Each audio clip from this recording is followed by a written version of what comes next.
Bonjour, effectivement, donc avec cette fois-ci Estelle Youssoufa, candidate aux élections législatives, toujours dans la première circonscription, et elle a comme suppléant Saïd Kambi. Estelle Youssoufa, bonjour. Bonjour à tous. Alors, vous avez été portée par la société civile et un des collectifs issus du mouvement de 2018 contre l'insécurité. Votre candidature ne risque-t-elle pas d'être comparée à celle de Bouenali Saïd Toumbou il y a quelques années, en 2011 Mon cher Soufa, André, est-ce que ça veut... je suis invitée chez vous, je suis candidate depuis 10 mois. Ça fait 10 mois que Mayotte Première me pose exactement la même question. Je pense y avoir répondu. Tout le monde n'a pas répondu, mais je vais répondre. Comme d'autres, j'ai le droit d'être candidate. Il y a eu d'autres personnes qui ont été députées, qui sont issues de la société civile. Ce n'est pas un crime d'être issu de la société civile. Moi, je suis candidate parce que, depuis 2018 et le mouvement social qui a secoué Mayotte, il n'y a eu aucun changement. J'ai d'abord une pensée et vraiment de la peine pour le village de Nyambani qui vient de vivre ce que toute la population dénonce depuis des années, un déchaînement de violence. Et le cas de Nyambani, qui fait écho à ce qui s'est passé à Koungou, c'est quoi ? C'est l'État qui a laissé se développer des zones de non-droit, qui subitement, en période électorale, se décide à enfin œuvrer pour lutter contre le crime organisé, les constructions illégales et l'immigration clandestine, et qui laisse la population face aux barbares qui nous terrorisent. Moi, je voudrais juste être claire. Le ministre Darmanin est venu une seule fois à Mayotte. Il n'a pas eu un mot pour les victimes. Moi, ma première demande, c'est une commission d'enquête parlementaire sur la politique du maintien de l'ordre et de lutte contre l'immigration clandestine à Mayotte pour faire le bilan des dysfonctionnements et de l'inertie, de l'incapacité de l'État à maintenir l'ordre à Mayotte. Parce qu'on vit dans une insécurité qui est insupportable. Ça, c'est la base. Alors vous allez me dire, on dénonce, on fait une enquête parlementaire. C'est pas juste une enquête, c'est accélérer le retour des Mahoraises et des Mahorais qui travaillent dans la police nationale, dans la gendarmerie, dans la pénitentiaire, qui sont normalement, légalement, prioritaires pour être mutés à Mayotte.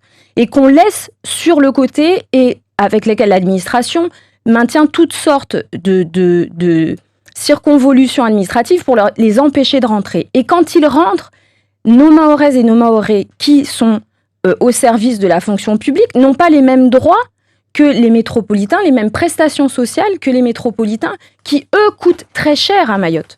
Donc cette question de lutte contre... C'est une question demandée par tous les départements d'outre-mer. Oui, le fait tous les départements d'outre-mer. Et c'est important de le souligner, parce que vous avez raison. C'est important aussi de se dire que sur cette mandature, il faudra une union et travailler avec les autres élus ultramarins pour faire pression sur ce sujet. Parce qu'en effet, le bilan de la présidentielle, c'est quand même que le président Macron a un gros problème avec les outre-mer. Et que donc, on aura intérêt à travailler ensemble pour permettre le retour de nos uniformes, nos infirmiers, nos infirmières, nos jeunes Mahoraises et Mahorais qui sont à l'extérieur et qui veulent rentrer et contribuer à la prospérité et la croissance de Mayotte, qui veulent être près de leur famille, mais pas aux dépens de leur carrière ou de leurs droits. Parce que c'est ça, la situation dans laquelle on est. Et puis, il faut comprendre la souffrance que nous vivons, nous, au quotidien. Pour ceux qui sont à l'extérieur, c'est une souffrance qui est décuplée parce qu'ils se sentent impuissants. Ils se sont engagés pour servir la nation et pour servir Mayotte, et on les en empêche. Moi, ce que je veux, c'est être leur candidate, les défendre et aussi travailler à ce que nous interrogions pour savoir pourquoi est-ce que on ne laisse pas la place à nos jeunes diplômés, à celles et ceux qui sont allés étudier et se former à l'extérieur, et pourquoi est-ce qu'on ne laisse pas la place aux cadres mahorais pour progresser, avoir de meilleurs postes ici à Mayotte. Alors on a compris, Estelle Youssoufa, vous critiquez clairement la politique menée par le gouvernement ici à Mayotte. Vous l'avez dit tout à l'heure, il y a aussi le fait que lors de la présidentielle, il y a un rejet du président Macron au profit de Mélenchon et de Le Pen. Vous en tenez compte de cela et qu'est-ce que ça va que ça va changer par rapport à la façon dont vous allez faire votre politique si vous êtes élu député, puisque donc à Mayotte, on a préféré plutôt Mélenchon et Marine Le Pen. Est-ce que vous allez tenir compte dans cet ordre, hein. Dans l'ordre des résultats, c'est que Mayotte a préféré. Oui, dans l'ordre des résultats, Mayotte a d'abord préféré Marine Le Pen et ensuite Mélenchon. Mais vous tenez compte du programme de ces deux candidats à la présidentielle à l'époque? Mon programme a été présenté lors de mon investiture à la fin du mois de mars. C'est-à-dire que je ne suis pas la candidate de celui ou celle qui est à Paris et qui me permet 3 semaines avant l'élection de me présenter comme les autres qui décident subitement parce qu'ils ont eu une investiture de quelqu'un d'autre qui n'a jamais mis les pieds sur cette île. C'est pas ça. Moi, ma candidature a toujours mis en avant non seulement les questions de lutte contre l'immigration clandestine, non seulement les questions de sécurité, non seulement les questions d'égalité et d'accès à nos droits, mais aussi la lutte contre la précarité et protéger les personnes les plus vulnérables. On va prendre un sujet simple, la question de l'accès aux droits, la question des retraites, la question de la vieillesse. Parlons de ces sujets. Parce qu'on n'est pas simplement là en train de parler d'aujourd'hui, on est en train de parler de demain, on est en train de parler des 5 prochaines années. On est en train de vivre un choc mondial sur le prix des carburants, sur les prix de l'alimentation. On va au-devant d'une crise sociale, on est déjà, nous, à Mayotte, avec un surcoût alimentaire. Vous avez 100 €, vous avez de moins en moins dans votre caddie. Et qu'est-ce que pourra faire la députée que vous serez? Tous les Mahorais et tous les Mahoraises le savent. C'est-à-dire qu'on a de moins en moins de pouvoir d'achat. Mais on va en avoir de moins en moins. Le gouvernement, le président, a annoncé qu'il était déjà en train de travailler sur un texte. Le sujet pour la lutte contre la vie chère. Le sujet, c'est de faire en sorte que ces mesures nous concernent. Parce que Paris a la spécialité de continuellement, systématiquement exclure Mayotte des décrets d'application des lois que le député de Mayotte vote. Donc, à un moment, le sujet, ça va être que les lois qui doivent nous concerner... si vous êtes élu... André, t'as pas d'avis. Je vais essayer de terminer mes phrases. Allez-y. Le sujet qui nous concerne, c'est que les lois et le droit français s'appliquent pleinement à Mayotte. Ça veut dire que sur la question de la hausse des prix, sur la question de la hausse des carburants, qui sont déjà à des niveaux astronomiques à Mayotte et qui nous empêchent, nous, de vivre dignement, on va vers un choc plus important et au niveau mondial. Ça a 2 conséquences pour nous.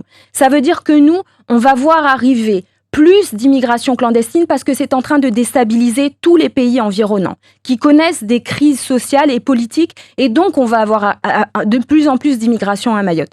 La deuxième chose, c'est que nous, ici, compte tenu de l'importance de la pauvreté, on aura des crises sociales. On aura des crises sociales violentes. Parce que comme le gouvernement est resté sourd aux revendications de Mayotte, la situation ici est particulièrement tendue. Moi, je veux et je serai une députée de combat, une députée aux côtés de la population qui portera nos revendications. Je ne serai pas un béni oui-oui qui sera dans n'importe quelle majorité pour aller dire oui, je suis du bon vent, hop, je regarde dans quel vent ça souffle et hop, je m'aligne. C'est pas ça. La situation à Mayotte, c'est qu'on est en train de s'enfoncer. Ça fait 5 ans qu'on est déjà puni, donc on arrête de m'expliquer qu'il faut aller dans la majorité pour être entendu. C'est faux. Et je vais aller plus loin, parce que je sais que c'est un sujet qui vous préoccupe et qu'on me pose systématiquement, et ici à la première, régulièrement. Je voudrais savoir, est-ce que vous connaissez, vous, quelle sera la prochaine majorité? Non. Donc quand vous avez les uns et les autres qui vous disent, sur cette même chaise, je ferai partie de la majorité, ça veut dire qu'elles sont où leurs convictions? Ça veut dire que c'est des girouettes. Ça veut dire qu'on fait à Mayotte un chantage en vous disant, malgré notre constitution qui permet aux électeurs et aux électrices de décider s'il peut y avoir ou pas cohabitation et qu'il n'y a pas automatiquement une majorité au président élu, on dit à Mayotte, on nous fait un chantage affectif sinon démographique en nous disant, dis donc les amis, maintenant qu'on a voté pour un président, vous avez l'obligation d'élire un député qui soit aligné sur le président.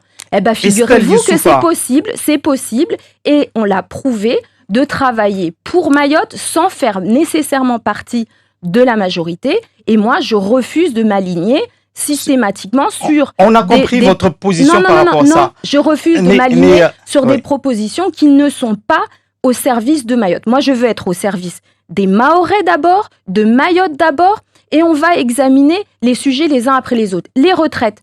le gouvernement a promis dans son programme, le chef de l'État a promis, on va rediscuter des questions sociales pour Mayotte. Parce qu'on est en dessous de tout au niveau de nos prestations sociales, au niveau des cotisations pour les retraites.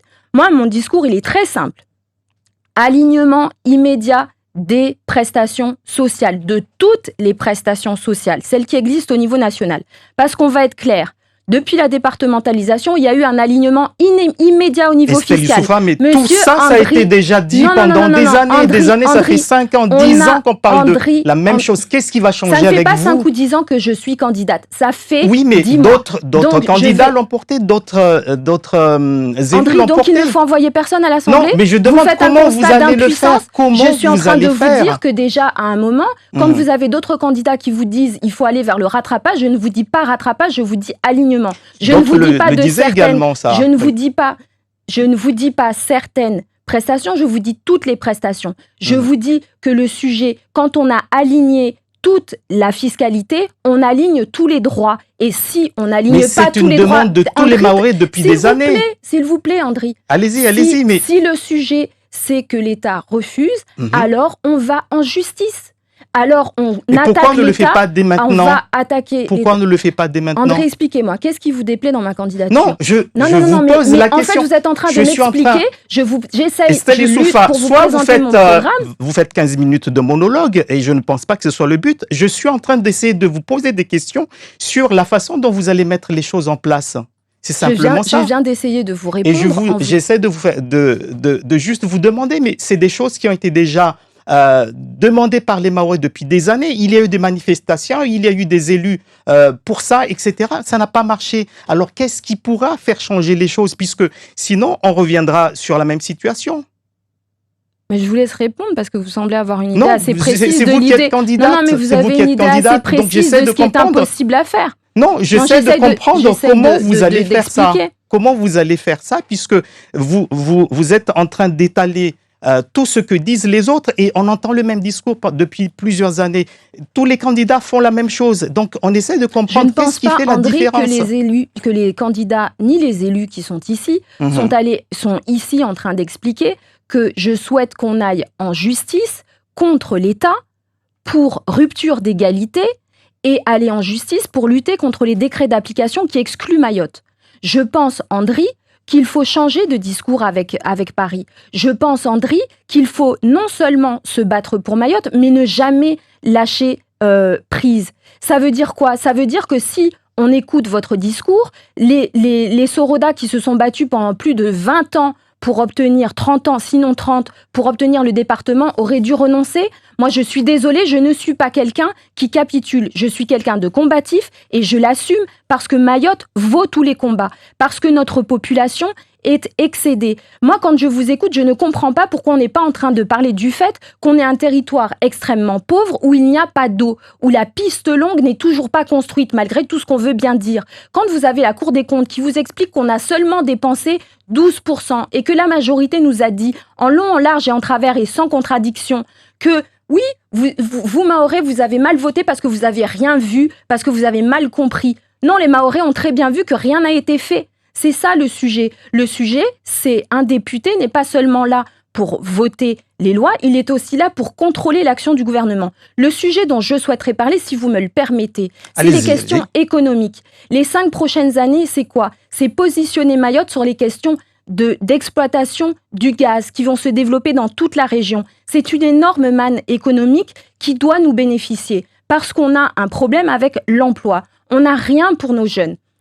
Le sujet, c'est quoi ? C'est d'aider nos jeunes à non seulement avoir des formations avec une université de plein exercice, mais de faire une conférence ici à Mayotte qui réunisse tous les acteurs sociaux, tous les acteurs économiques, les élus, pour leur dire « Vous avez un projet économique, lequel est-il ?» On n'a pas pour le moment de projet économique pour Mayotte. Avant d'aller dire « il y a qu'à Faucon », on doit nous tous se mettre d'accord, faire un projet commun pour Mayotte et se décider comment est-ce qu'on se positionne. Moi, je souhaite un projet durable d'une économie qui crée des emplois et des richesses pour Mayotte avec des investisseurs. Il nous reste une minute, locaux. Estelle Youssoufa. Du coup, pour conclure, je reviens sur quand même une question. Qu'est-ce qui nous a empêché? Qu'est-ce qui a empêché la société civile ou les élus de porter plainte contre l'État pour le fait qu'il n'ait pas appliqué André, le droit je ne vais pas vous répondre et je vais parler de mon programme, c'est-à-dire parler de la santé. Moi, ce que je souhaite, c'est qu'on mette en place l'aide médicale aux étrangers, qu'on augmente le budget pour la santé à Mayotte, qui permette que nous, Mahoraises et Mahorais, ne soyons pas exclus de notre hôpital. Je veux que l'on mette fin à la politique d'Evasan qui nous coûte, à nous, contribuables, pour soigner d'autres. C'est ça ce dont je veux parler. Merci à vous. Merci à vous, Estelle Youssoufa, d'avoir été l'invitée de Zakouli. Je rappelle donc que vous êtes candidate aux élections législatives dans la première circonscription et votre suppléant est Saïd Kambi.